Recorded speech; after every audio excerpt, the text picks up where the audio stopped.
Today, I want to do a follow-up on a previous video from a couple of months ago on corporate spinoffs. Hi, I'm John McNeil, and this is the Invest Strong Network.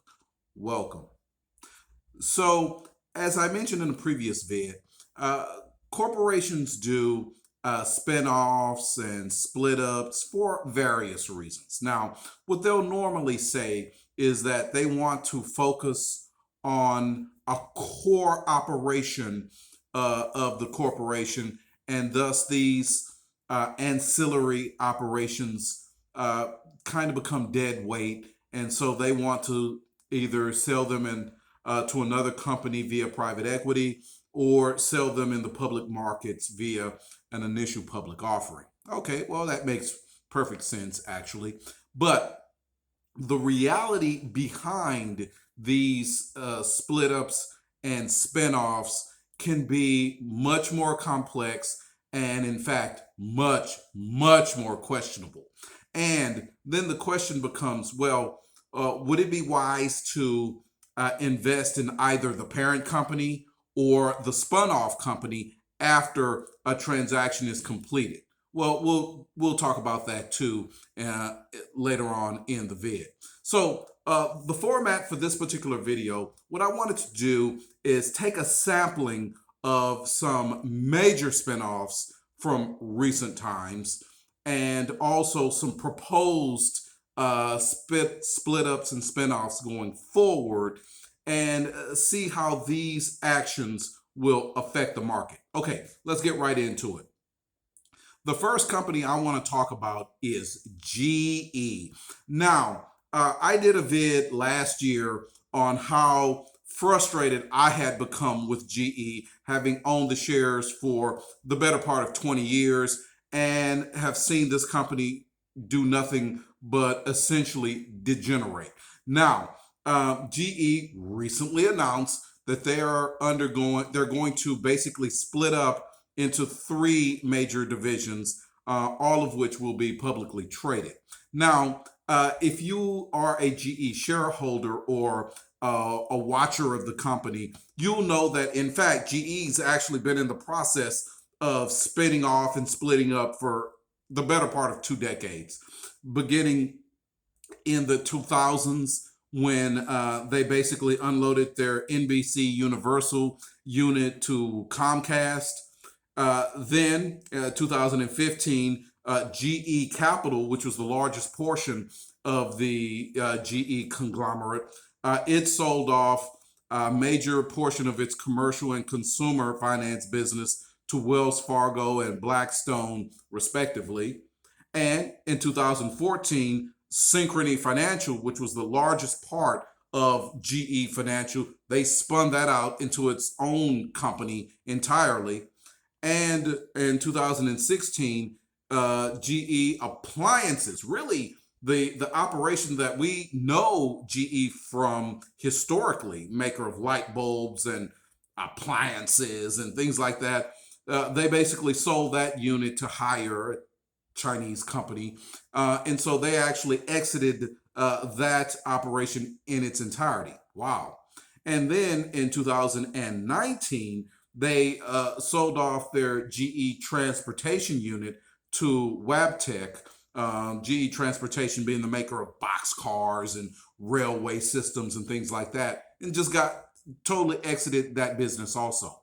Now, it's rather remarkable that even after going through those split ups and spinoffs, and in fact, those are only just the big ones. Actually, GE's done a lot of other things in the meantime that really I have not included here. But these are the big ones.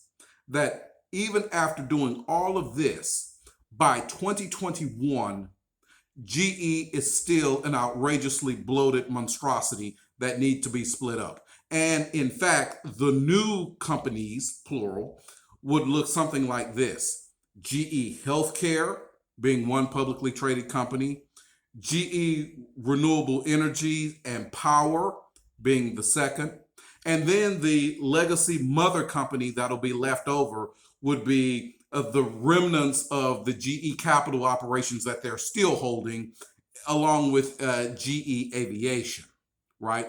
Now, here's the question. Would it be wise to acquire the shares of either GE Capital and Aviation or either of the other two spinoffs? My opinion, the answer is no. Here's why.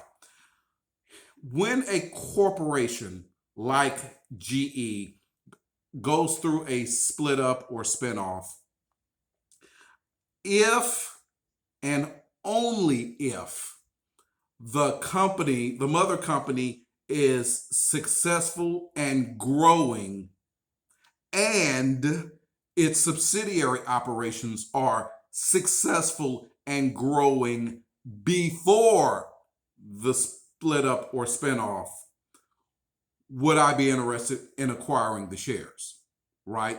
So if in fact a company is doing a split up or spinoff as a part of some grand reorganization and some Hail Mary attempt to regain profitability and regain growth or something like that, no sir, no sirski.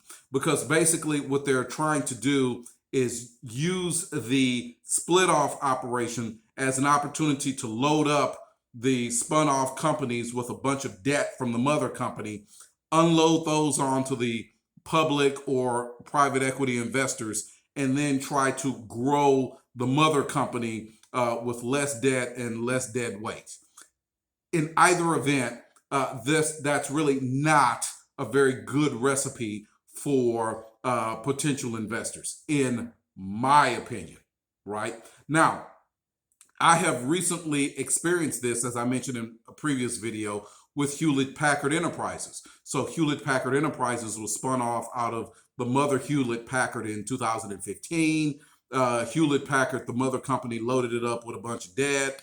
And in fact, Hewlett Packard Enterprises has terribly underperformed in the last 6 years, right? Now, the second company I wanted to look at is Johnson & Johnson. Now, Johnson & Johnson would be a complete juxtaposition from GE.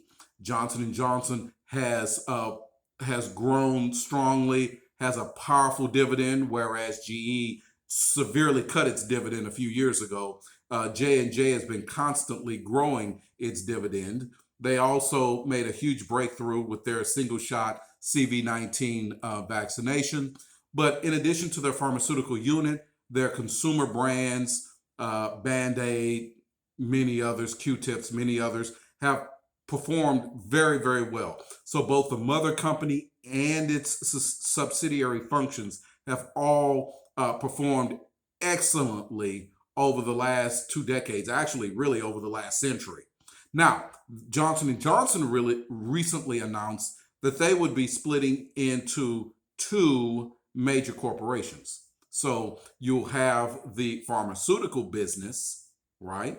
And Johnson & Johnson has an enormous pharmaceutical research and development division, and also consumer products division, right? All right. Now, when this split happens and spinoff happen, which I'm going to assume will be sometime in 2022 or 2023, in my opinion, I would definitely be interested in owning shares of both of those operations, right? Both have been successful. Both are growing. Now, the consumer products division is growing more slowly than the pharmaceutical business, but they're still both growing, still highly profitable. Those are something that I would be interested in. All right. Now, there are some other companies out there to keep your eye on, in my opinion, in the future that may be looking to split up. So I think, first of all, of PepsiCo. So PepsiCo actually spun off its Yum Brands division, its restaurant division, some 2 decades ago. And but they still have the legacy beverage business and also their snack food business, Frito-Lay. I could absolutely see that being split up some point in the future. Both of those would be companies I'd be interested in owning shares of.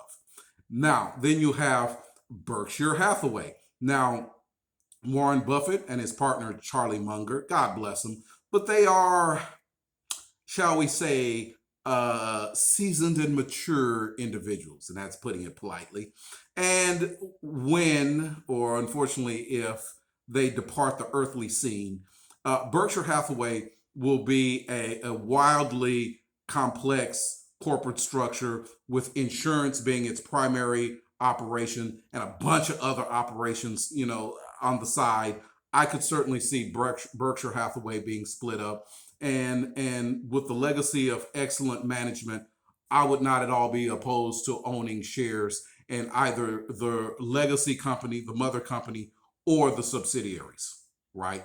All right. So this is just something to look at and to really contemplate when you think about these split ups and spinoffs.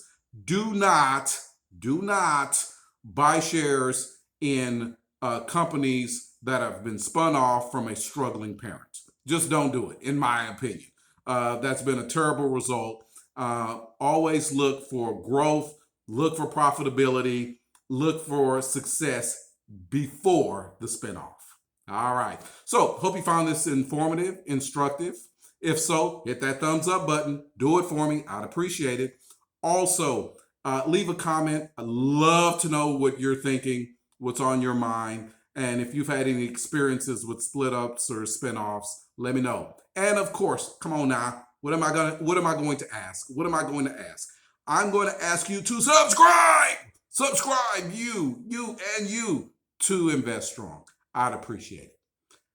Thank you so much, friends, and good blessings.